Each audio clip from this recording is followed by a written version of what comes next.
नमस्कार मंडळी, मी राकेश देशमुख। आता मी रायगड जिल्ह्यातील कर्जत तालुक्यातील जे कर्जत शहर आहे, श्री कपाळेश्वर मंदिर जे आहे त्या ठिकाणी मी आहे। कर्जत तालुका पर्यावरण बचाव संघर्ष समितीच्या माध्यमातून या ठिकाणी एक दिवसीय धरणे आंदोलन होत आहे।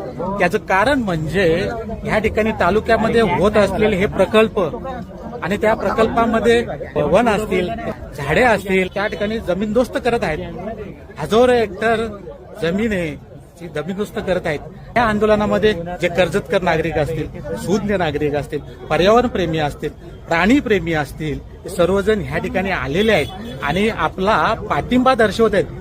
जे अधिकारी येतात, नवनवीन अधिकारी येतात, त्या अधिकाऱ्यांना सांगू इच्छितो, तुम्ही या तालुक्यातील, या जिल्ह्यातील भौगोलिक परिस्थिती जाणून घ्या, सामाजिक परिस्थिती जाणून घ्या। एखाद्या एसी कार्यालयामध्ये बसून तुम्ही त्या ठिकाणी परवानगी देऊ नका, वस्तुस्थिती जाणून घ्या। रस्ता, वीज, पाणी अत्यावश्यक आहे, परंतु ते होत असताना स्थानिक नागरिक असतील त्यांची त्या ठिकाणी तुम्ही दखल घेतली पाहिजे। त्यांना देशोधडीला लावू नका।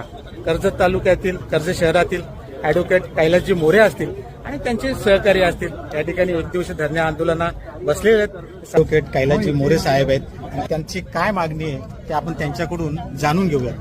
बघा, तमाम कर्जतकरांच्या वतीने आज एक दिवसीय धरणे आंदोलन इथे आयोजित केलेलं आहे। कर्जत हे पर्यटनाचा तालुका आहे। आज आपण बघतोय कोंढाणा, पोशीर, शिलार, टोरेंट, टाटा, पाली, बुतिवली, पडसदरी सर्व बाजूने तुमचे डॅम आहेत आणि या सर्व डॅमच्या निमित्ताने लाखो झाडं, हजारो हेक्टर जमीन याच्यामध्ये पूर्णपणे त्याच्यामध्ये संपादित होणार आहे।